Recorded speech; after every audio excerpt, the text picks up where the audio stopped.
Hello, friends, and welcome back to Stories About Entitled People. I don't think anyone would like it if someone tried to ruin his Christmas, especially the NOA. Let's see how our OP handles it. But before we begin, don't forget to subscribe to our channel if you're new here and turn on notifications so you don't miss a new video every single day. Here we go. HOA board member causes a crappy Christmas.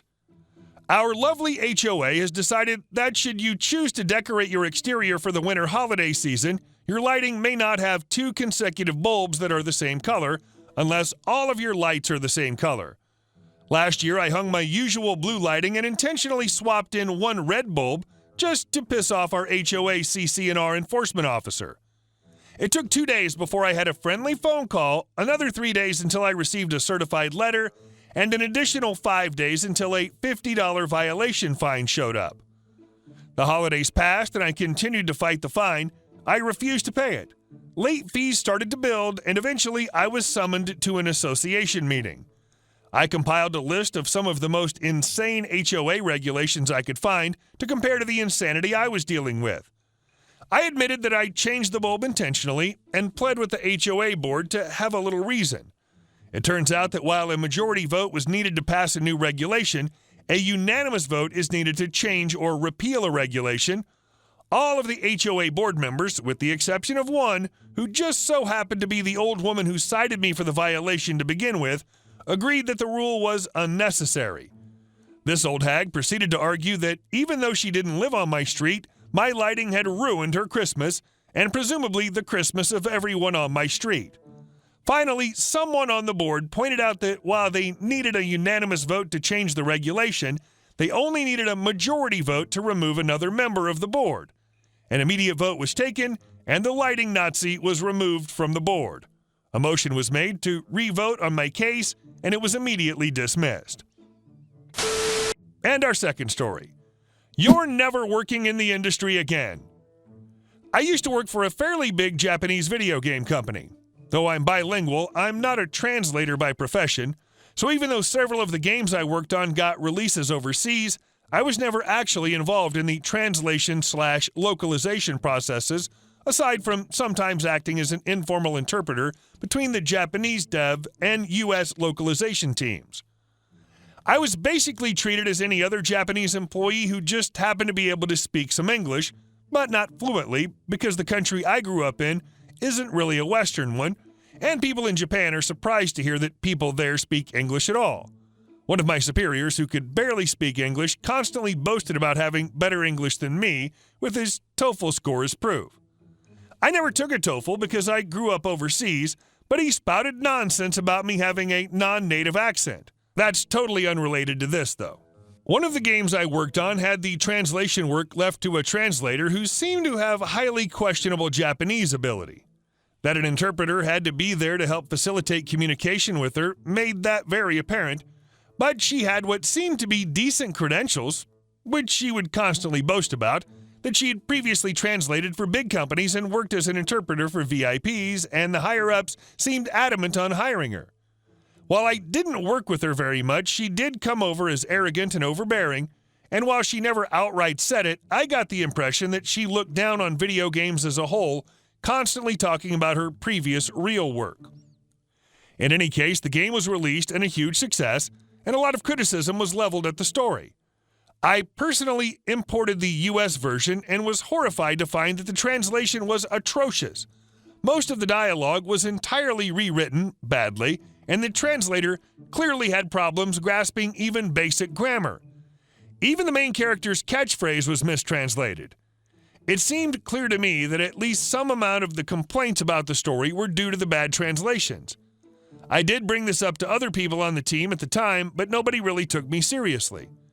Anyway, I eventually left that company for better pastures, but I still had good memories of my time there and the projects I worked on. Years later, it was brought to my attention that the translator of that game had given an interview about the game.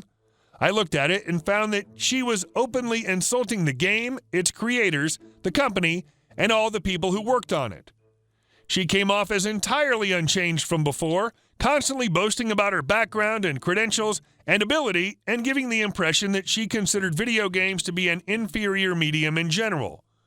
She in particular insulted the writing of the game and submitted as proof text from the final translation, dialogue which was completely rewritten, and what she claimed was the original text translated from Japanese, except that this was translated by her, mistranslated and rewritten to be stunted, making it look as if none of it was her fault, that the game's writing was greatly criticized in the West, and that it was flawed to begin with, and that she actually made it better than it actually was.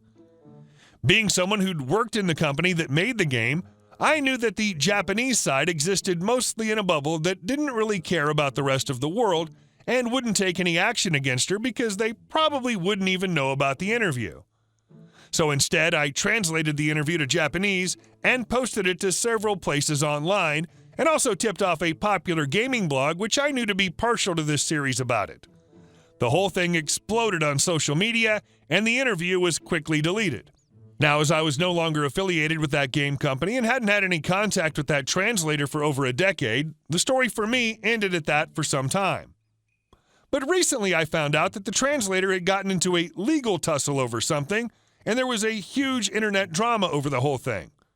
I won't go into details of the tussle, but both she and the other guy were posting screenshots of emails they'd sent to each other, and in an older one, she said that she'd been blacklisted by the industry and could no longer get a job because of the hit job from the gaming blog I'd tipped off. In the email, she also claimed that the translations used in the Japanese media were purposely mistranslated and grossly misrepresented what she said in the interview. This is an obvious lie to anyone who can actually understand Japanese, and ironically, that was in fact what she had been doing to the game's original script in her interview. And our last story.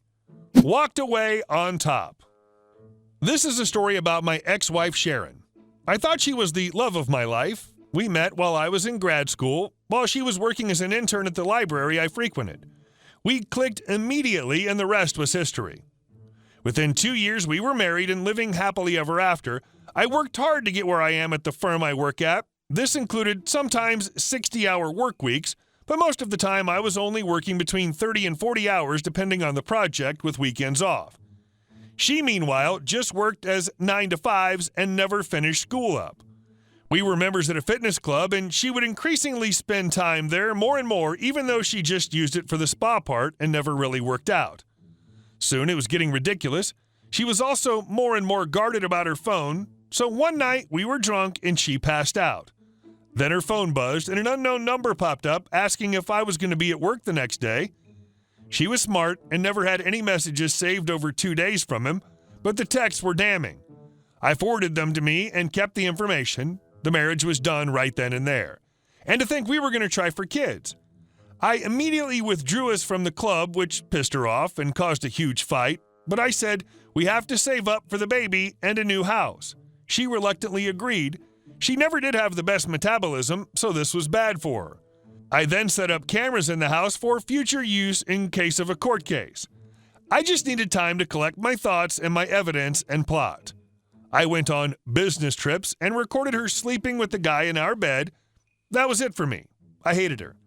I spent the next 6 to 8 months buying greasy foods, more and more beer, and loading our dinners with fatty foods and pasta, bread.